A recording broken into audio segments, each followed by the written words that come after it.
welcome to episode 13 of season 6. If you just joined, this is Maria, and I'm at Magic with Maria everywhere, and I'm joined by our goddess supreme, Robyn, at a tired witch everywhere. Hi, Queen. I ordered some pants off of Depop. And my username is the same everywhere, right? And the girl who sent me the pants wrote a handwritten note that said, "I love your new username, XOXO, and a fellow tired witch," and that really made me giggle. Oh, that's so cute. This was relevant to the story. I was like, this is giving like, coffee, girl, where coffee are talk we energy. fucking going with this? Where are we going with this? It was relevant. Okay, Always somewhere exciting. That's where it's going. We do have a few announcements, as always. Don't forget to join us the day the episode comes out, July 25th at 8 p.m. Eastern Time, 5 p.m. Pacific. If you're like Maria and you got no idea what time zones are, we have a class by Julia Halina Hadas. That class is on Witchcraft Cocktails. We want to see you there. She's even just included a recipe card for both the alcoholic and the mocktail version, so you can craft along with her, which is so exciting. Yeah, she actually went into one of her most recent posts that her husband is sober, and like she uses him as like a guinea pig for mocktail. I thought that was so cute. I like that. That is really cute. Also, they're really cute. The two of them are super cute. Yeah, they we are, met and super them nice. both at Windy City, and they're so cute together. So they're like really sweet. Yeah. And don't forget that if you have like a ghost story or any kind of story you think the community would love to hear, if it's interesting, let's make it interesting. If it's interesting, if it's boring, if you could just shut the fuck up, that would be so great. Thank you. Yeah, exactly. Okay, you guys, we should cancel Maria. She's out of control. Okay, but but you can actually send us a voicemail if that is just, if writing out an entire email is not your jam, then we have a little voice messaging service for you. Go ahead and call this number, 351-207-0799. Now, there is a 3-minute cutoff. So if you haven't finished your story, just call us back. We'll put it back together. It's okay. You don't have to freak out or anything or apologize. It's normal. It's okay. It's normal. Literally, don't even address it. Just keep going. Yeah, just keep going. And listen, baby, it's 2025. We got caller ID. I can see that it's the same number. You don't have to address it. Just keep going. Yeah. And if doing a voice note is just not your thing, you can send us an email at submissions@coffeeandcauldrons.com, or you could send us your submission on our website, coffeeandcauldrons.com. Yes, we have so many to get through, but we want you to keep sending them to us because they're so fun. Yes, make them creepy. I want creepy ones. We're getting closer to spooky season, and I'm fiending for a creepy story. Our local Walmart already has kids' Halloween clothes out. Shut up. I was like, it's July, which is, I'm not complaining. It just, last year, they didn't even roll shit out until September. And this year is coming out in July. I'm like, hell yeah. That means it's going to be put away in September, and then Christmas stuff will come out. Watch your mouth. Don't speak that every into year. existence. Every year. What is wrong with you? You got some sort of disability. I live in California, okay? Don't wish that evil on me, girl. I think we talk about how Target will most definitely make it way more harvest this year. Even more so than what they've been doing. Last year's Target collection was honestly so good. And I was pretty bummed I didn't get anything because our local Target didn't have very much because it's like a small Target. But they had those like big plastic 3D like vintage Halloween horror signs last year. Do you remember? I sent them to you and I was like, if you see them in your Target, get them for my son. That's yours okay. Didn't have it though either. No, Target wants us dead. Yeah, they do. Oh my gosh.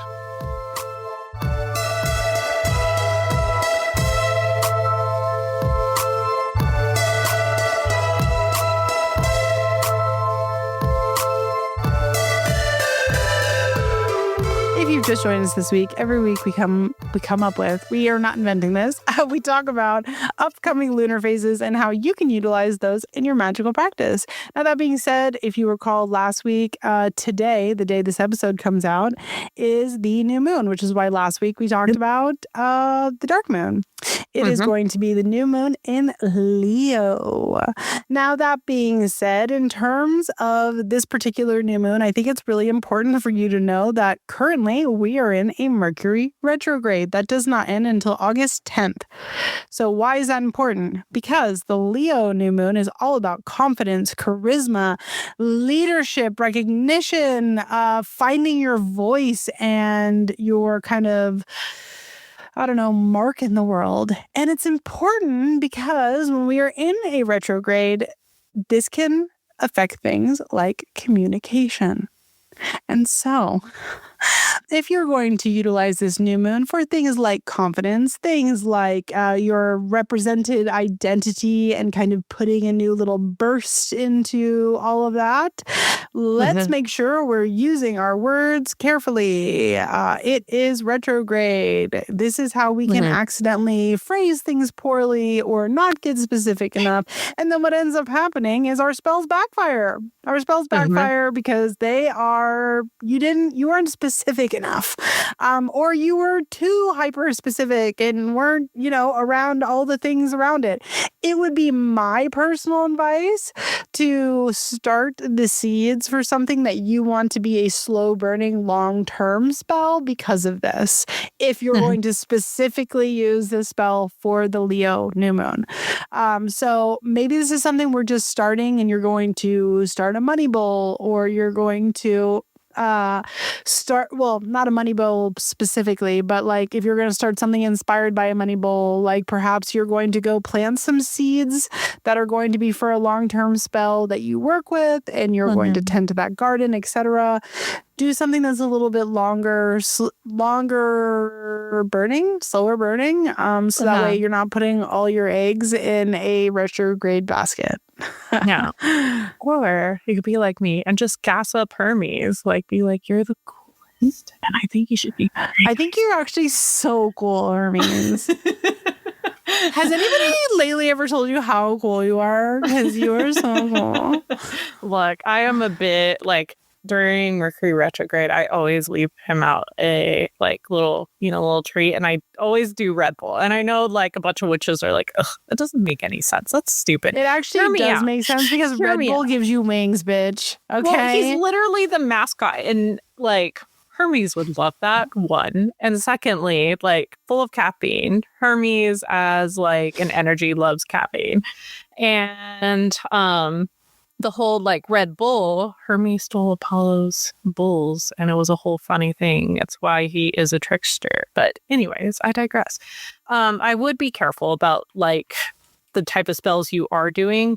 Maybe you're putting yourself into the limelight a little too much and you're overshadowing everybody else. Maybe you're taking up too much energy and it's kind of stifling others. And I would just be careful. Maybe doing spells more in a community aspect when it comes to it, being I want to be, I want to take charge to help people. I want to be a voice for what's going on right now so other people feel supported. It's stepping into that Leo leadership role in a very helpful and amazing way. And I really think that this would be, with everything going on, this is the perfect time to do that. And do things for less selfish reasons. Yeah, I'm into that.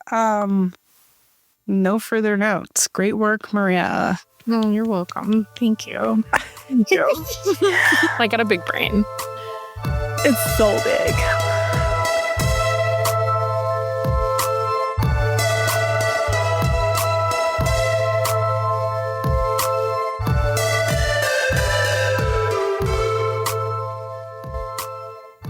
So every episode, we go over tarot cards. Previous seasons, we have gone over individual meanings of cards, and then we went over the whole sections in tarot, the minor arcana, the major arcana, the aces, the kings, and all of that jazz. And then last season, we went over themes what cards would symbolize love, what cards would symbolize breakups, and things of that nature. This season, we're kind of like going back to our roots a little bit, but instead of like intentionally like picking a card, we're just going to do a shuffle and draw, and it's going to be like a collective reading for everybody. So let's go ahead and see what we get.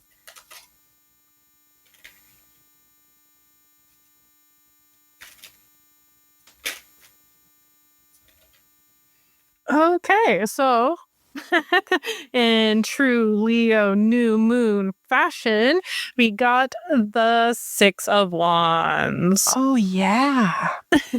So everything I spoke about. Stepping up into leadership positions to help and lead others. It's also realizing like how far you have come. Are about to fight. You and I are about to fight. This is the first time in a long time that I don't agree with you. Continue. Okay, but it's a leadership card, but also it is, look how far you have made it on your journey. And I have thrown me completely off, woman. Sorry. But it's like looking how far you've already come onto your journey. Like before this card is the Five of Wands, so it depicts like, you know, a battle, and it could be like an inner battle. You want to do this, you want to do that. And it's kind of like, okay, go pick one thing. And it shows you excelling finally at that one thing and receiving recognition for it. You literally see the like laurel wreath around, which represents success and represents diplomacy and represents, as I said, just like success, victory. And it's just when you step into that energy, this card is kind of like inviting you to, you know, help direct others towards their own victory as well. But it's always like we talked about, like the negative side of Leo, where you kind of like become the center of attention too much. You make everything about you, and that's kind of like the shadow side of that card. So because the next card is the Seven of Wands, where people are literally tearing you down from like the level you have reached. So just be careful about like centering yourself too much, and that you're actually doing good with your higher position. Okay, go ahead. Well, this is where we're going to fight. Because with the Seven of Wands is about that tearing down, I view the Six of Wands as the potential and only potential for you to be following through with victory. Instead, it is a humility card to me. It is a humble pie card. It is a be excited for the potential outcome here, but the work is not done. You have not made it home.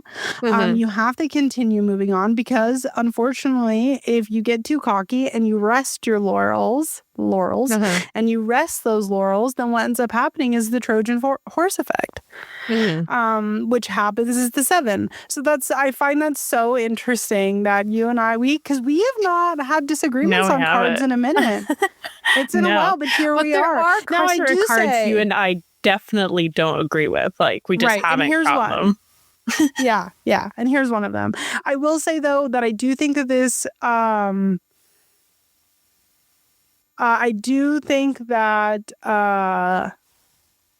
sorry, I just got a text that is totally throwing me off. I will say that I do think that in the context of the cards surrounding it, it can mean, what's it called? Like a parade situation where you are the leader of the parade and there is celebration, but you, in my opinion, with this card, you do have to look to clarifiers for whether or not that's the case. So, yeah, that makes sense. That makes sense. You're wrong, but it makes sense. I'm just kidding. I love you so much. I'm not wrong. I'm never wrong. I'm really pretty.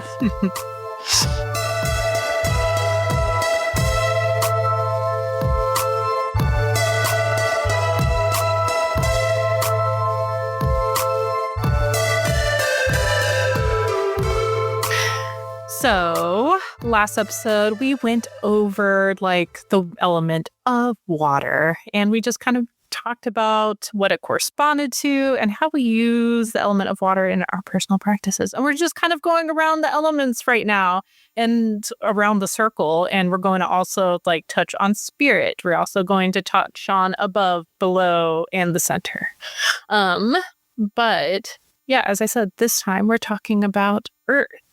And Yeah, like Earth to me is like one of the most important elements of all the elements, which I will get to in a little bit. But yeah, what does Earth correspond to you, Robyn? What does Earth, working with the element of Earth, mean to you? For me, Earth is very much in my practice connected with spirit. Because the majority of the earth that I use is either salt for cleansing, and therefore cleansing residual energy and cleansing my home, etc., getting rid of ghosts.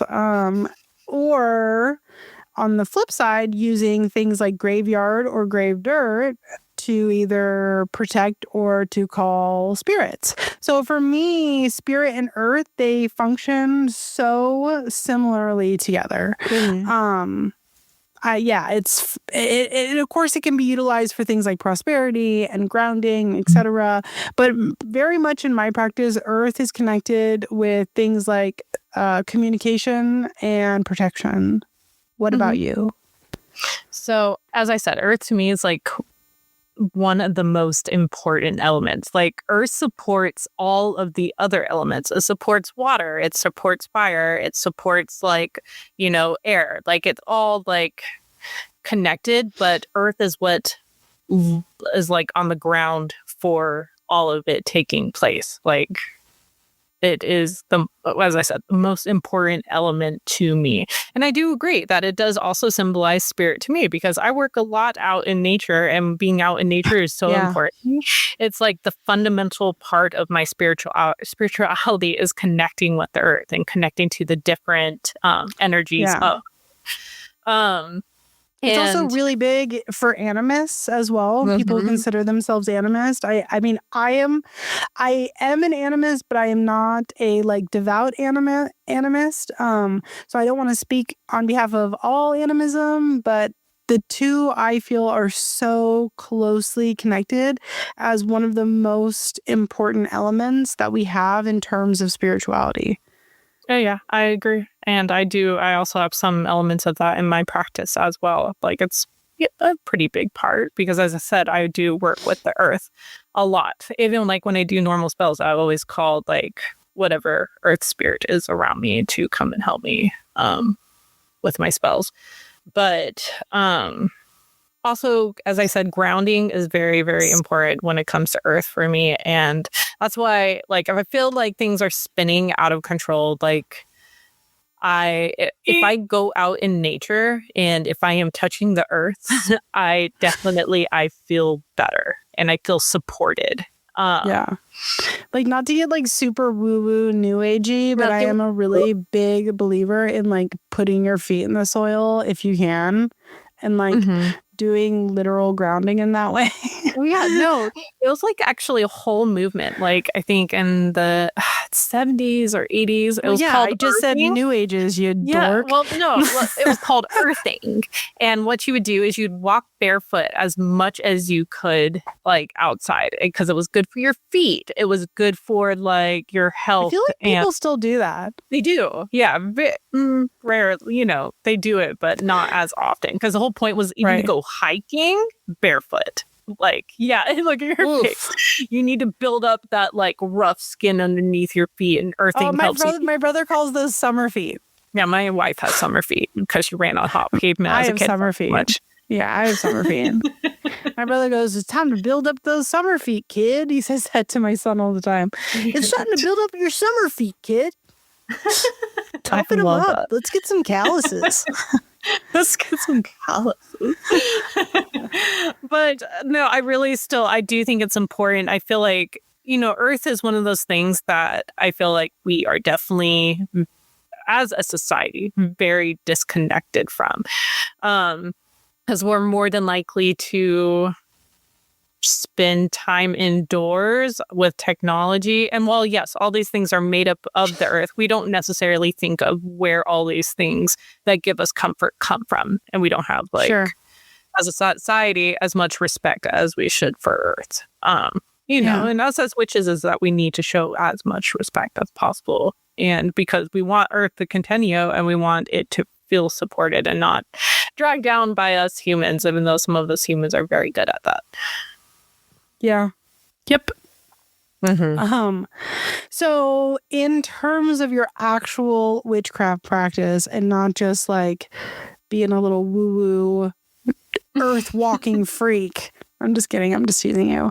How do you actually utilize earth in your like actual practice? Okay, I'm going to go over like I use it a lot, but fundamentally I use crossroads dirt fairly often in my practice. I collect it as an offering for working with Hecate and working with transitions.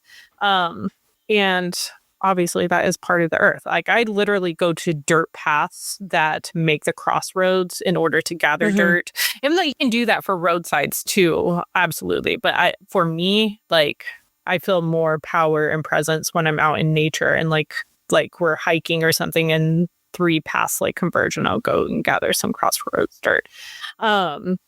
And I do work with crystals, but I have been actually leaning more into working like with crystals or even just rocks in general, that I find when I am out on my hikes. Obviously, when you're out on hikes, don't take more, if you're going to pick up something, make sure that it is okay. Like ask the earth if it's okay. And you don't want to take more than what you need. So I try to, if I see something that resonates, I'm like, can I have this? And I wait for for a sign and I take it. And it helps me connect to certain places where I feel like certain things of energy. And also I go off of like the color of it too, correspondence wise. But if I find like a rock close to a river, like obviously that would be like like this rock or crystal symbolizes emotions. And depending on what color it is, let's say it's red and it was, by a river, like it could be like when my emotions are running hot. And so I'll use that in my practice and stuff like that.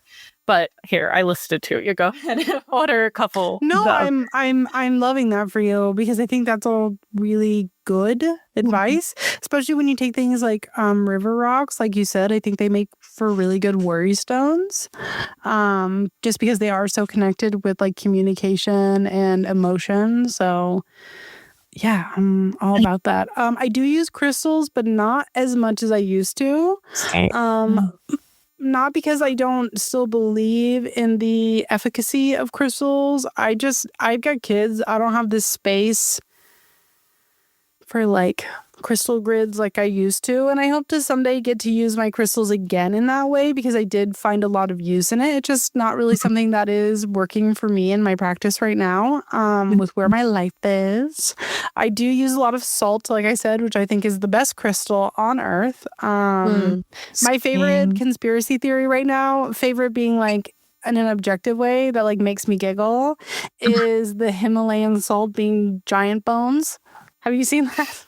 It really makes me laugh. It really makes me laugh. I'm like, no, it's not giant bones, you guys. Like, you're eating giant bones. You see why it's pink? It's because of the flesh of the giants. I'm like, that's not what a bone is. A bone is not flesh. Very concerned for our education system.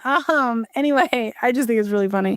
But I use a lot of dirt from specific locations. So like crossroads dirt, like you just said.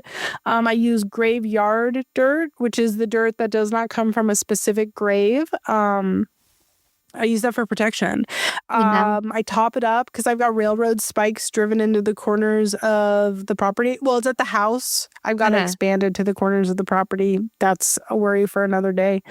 But I have to top up graveyard dirt on top of that whenever it gets uncovered. So that's probably like a monthly thing, give or take.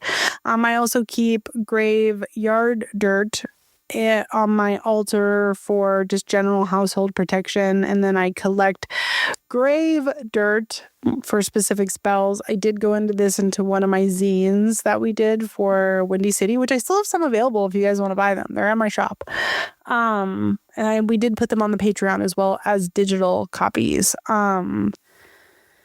And then I also like to get it from like really specific locations. Like if I want retribution, I would go to a courthouse and collect dirt from there. You are going to look like a psychopath, but you know what?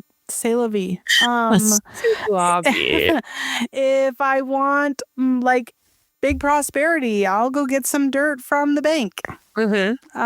Specifically a Charles Schwab if they got one, because they do like stock trading and that shit can boom overnight. So yeah. I utilize a lot of like influence specific dirts from locations that hold the energy that I am wanting. Yeah, I agree. And dirt also, like, I love adding it to like spell jars and stuff like that when it comes to growing things, or even when it comes to grounding. I think a lot of people don't think of adding like actual dirt to their like spell bottles. But it's like, it makes a lot of sense. Why wouldn't you for like certain things? Because more people would be like, oh, I'll just add some crystal chips. But crystal chips are expensive. And they're also like, I mean, not to get too like on a like preachy high horse about it, but there are a lot of like ethical problems in the crystal community, which is a big reason why I've stopped getting as much as I can, or when I can. And crystal chips like are the number one like problem, because they're just like broken shards of like mass produced or mass collected crystals that they tumble, and they might not always have had a shady background, but if you're gonna have anywhere that's a shady background, it's most likely gonna be the chips. Yeah, something to consider. Obviously there are like places you can get them, like we get them stuff like that. But yeah, 100%. It's just like if you're getting the chips like off Amazon, it's most likely going to be like really unethically sourced. So just something to consider. Obviously, I'm not telling you what to do. Nobody leave us a review saying that Robyn's super judgmental. You do whatever you want. I'm just food for thought. And I think we didn't talk about one of the most important things of working with Earth is actually working with the freaking plants of the Earth. It's actually working with native plants and invasive plants of your area and using them to your benefit.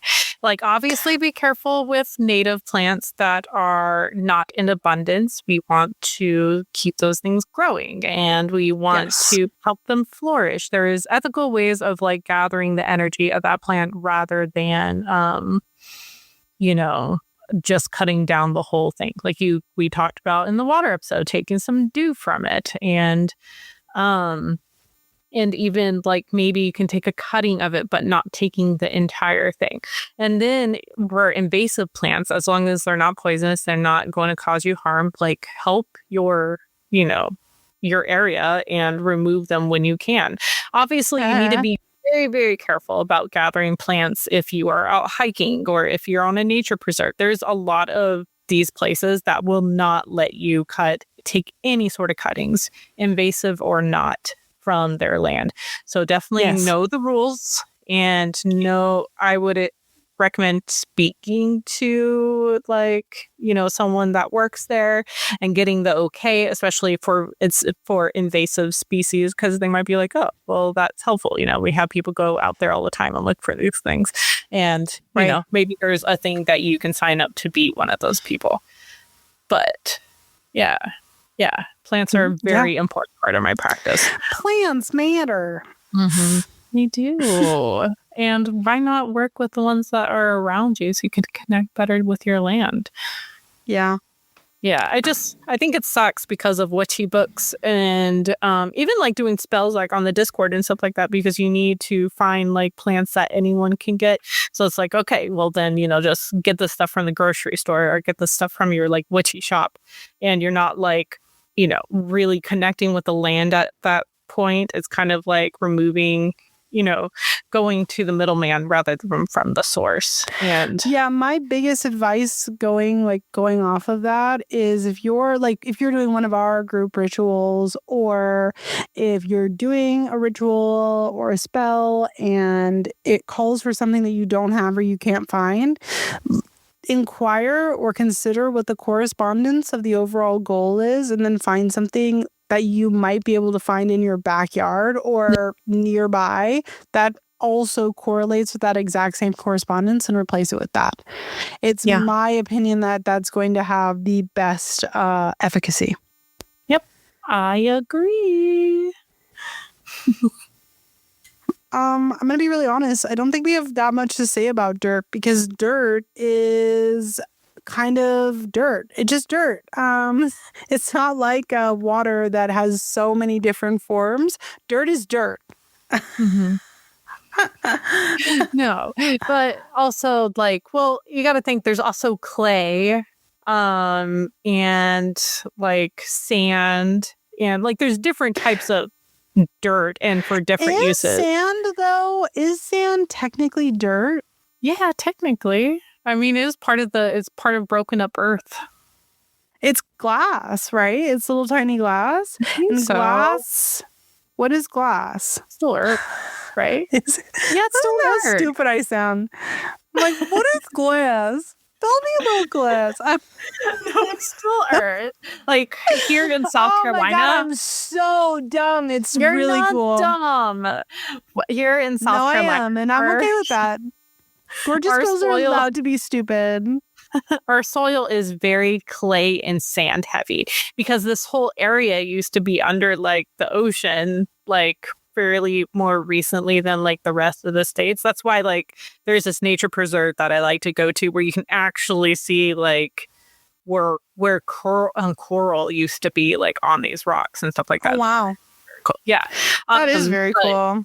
Yeah. But clay, like if you can find some clay, that's good for spells that deal with like shaping things or even like retaining things because clay retains moisture like nobody's business. And as I said, shaping things, people use it in pottery, even natural clay that they find out and they'll find out in nature. And I know that like there's a few people that I know of that they actually go out in nature to find clay to use in their pottery. And it's just a way that they connect with the land, and the spirit of the land is like making a cup out of the clay they found out the land. And I love that so much. I am not a potter or anything, so I can't, but I can appreciate it. And pottery indirectly is both earth and fire. Mm-hmm. Yeah. And if you could find like that rich, what is it called, loam? Am I right? Bitch, I don't fucking know what you're talking about. It is like the topsoil that's very rich that you can literally smell it. It smells like dirt. Like I don't know. Yeah, I don't know. And that's the type of earth that's great for like growing spells. Like if there is something financially you want to grow, or if there's like a healthy, just being healthy in general, you want to, become more like, or if, trying to think, or if there's just something that you want to cultivate for yourself, like that is the type of dirt you want to add into your like spell jars for like growth, or even you can coat your candles in dirt. Like I've done that before. Yeah. Oh, she's yawning. I am yawning. I'm so sorry. I didn't have enough coffee this morning. So boring, guys. I am literally so exhausted by when you speak. It makes me so sick. I'm just kidding. I'm exhausted when I'm just joking. I'm just joshing you. I'm just yanking your chain, girl. But yeah, go and work with the earth, guys. It's an amazing. Get out there. With. Go take your shoes off and go for a hike. Go earthin'. Go earthin'. Go earthin'.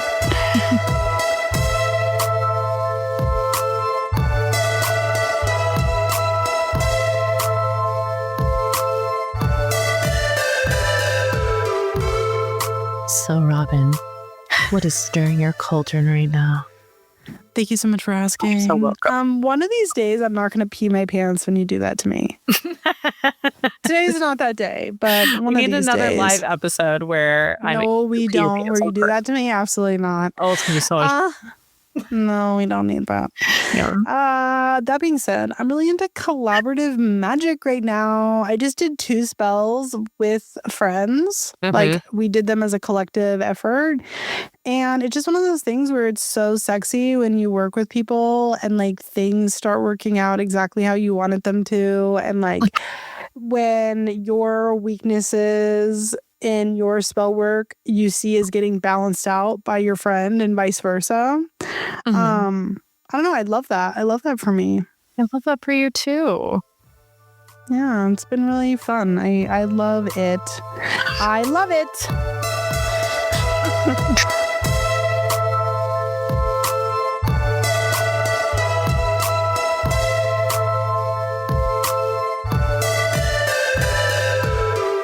So, Maria, what's not stirring your cauldron this week? Oh, I'm going to tell you. Okay. So, actually, no, wait, before you tell me, I need everyone to know that this bitch just wrote, I have something that's on our little agenda. It just says, I have something. So please elaborate. You don't want to write it all out. Especially, I couldn't think of anything, guys, which is why I'm going to do, like, there's nothing that's not stirring my cauldron right now. Like, everything is actually fine. But I do have something that is stirring my cauldron. And that's like, I've been receiving like so many like synchronicities and stuff lately when it comes to like butterflies, dragonflies. But those are the main two, and even cicadas. But like, I think it was like a couple days ago, I was sitting outside and we don't see a lot of butterflies like when our chase tree stops like blooming, which it has stopped blooming for the time being. But literally, I think 8 butterflies like came up to me and like not just at a distance, but actually flew like pretty close to me while I was sitting out on the porch just journaling, which was pretty cool. And I was like, well, that has to mean something. And then yesterday, like this has never happened before, but we had a dragonfly at night find its way in the house. I know. And but also just at night, because normally aren't they like kind of dormant at nighttime? Yeah. And I was like, oh my goodness. Like I wanted it to get it outside because, you know, a lot of like flying bugs who come into the house, you know, this is the place you're going to end up dying. So I was like, you know, talking to it and I was like, come here, like, you know, like land in this bowl so I can like take you outside. And it literally let me put it in a bowl and cover it and take it outside and let it go. That's crazy. I felt like Snow White and it was amazing. And then this morning I've been seeing a lot of like dragonfly like symbolism, stuff like that. So I'm taking it as like a whole like transformation thing, which I am here for. I will take transformation. Okay, girl. Yeah. Because it's not, you know, you get butterflies and dragonflies. That's not like scary transition. That is like good transformation. It's peaceful. Yeah, it's peaceful. It's not like finding dead animals everywhere, you know? Could you imagine? I've lived it, bitch. It's crazy when that happens. You're like, cool. I don't know who I pissed off. Well, I guess we're going to go through an ebb. One mom.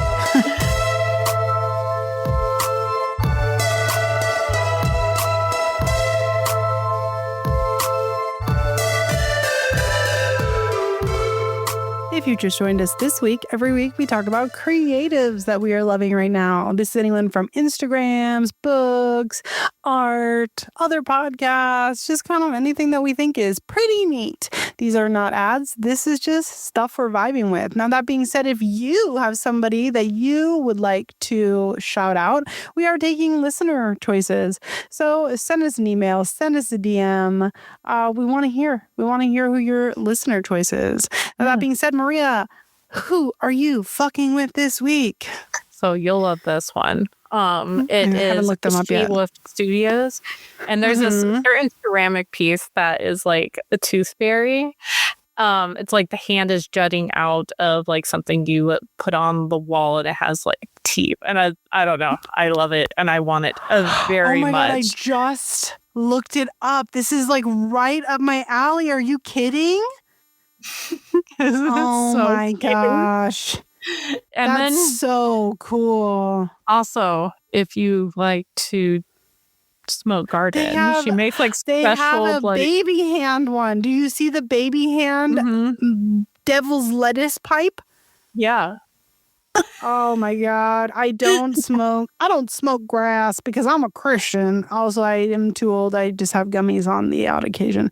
But if I did, that's cool as shit. Yeah, and she has ones that look like doll heads and stuff. And it's I love them very much. Dang it. That's so cool. Right. That's so cool. Another ceramic artist to follow and to always miss their drops. Yeah. Oh my gosh. But who you loving? So I actually found this creator because they did that trend with the "Do you have any kids? Have you seen that?" And they're like, "Yes, I have one daughter. How about you? Have you seen that?" No, I haven't. Okay, I'm going to send you them because they're really funny. It's basically from like a Tinder profile where the guy says, "Do you have any kids?" The lady says, "Yeah, I have one daughter." And he goes, "Do you mind if I ask if they have the same father?" And so she repeats herself, "I have one daughter." And he goes, "Right, but are they by the same father?" And she's like, "I don't understand. Like, I don't understand your question." And so it's a trend where people are using this sound where a guy's taken the conversation and made music to it and said out like, you give examples of people like just like not getting what they're saying. Okay. Yeah. And I found this shop because it was utilizing that sound, and it is a parody band t-shirt shop. Okay. But instead of them being bands, they are characters or books. And the creative is called wonderwitchbotique. And they're just really cool. Like, they're so cool. It's all parody band t-shirts, except for all the like bands are either characters or book titles from books. I love that. Yeah, I can't believe you haven't seen that fucking... I haven't, but trend. I think you and I are like on the separate sides of TikTok. Yeah, mine's fucked up. My TikTok is unhinged. That being said, our listener choice this week is a user called photographs_by_Preston. This is actually our listener's friend that they sent in, where they were like, "Oh, I hope you like his photos." I do. They're really cute. They're so cool. It's like I'm trying to think of how to describe it. It's like nature photography, but then there's other photos that are like stained glass and stuff. And it's just like a really, really small little photography account that's taking cool photos. And I think that that's fun. And we should support people in the arts. Yes, I agree. And I think it fits So I like your photographs, Preston. Me too. So as a reminder, if you got somebody you want to send us, shoot us an email, shoot us a DM. We want to see who you're fucking with. Maybe we'll fuck with them too. I don't know. We'll see.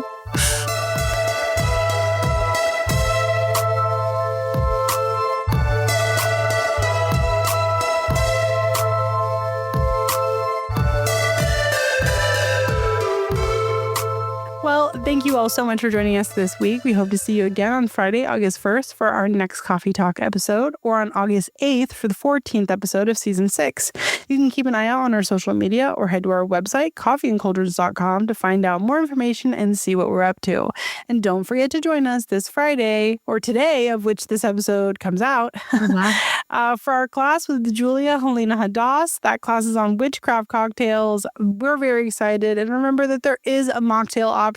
So get in there, join us, and the class will be available to purchase on its own right away. So join us.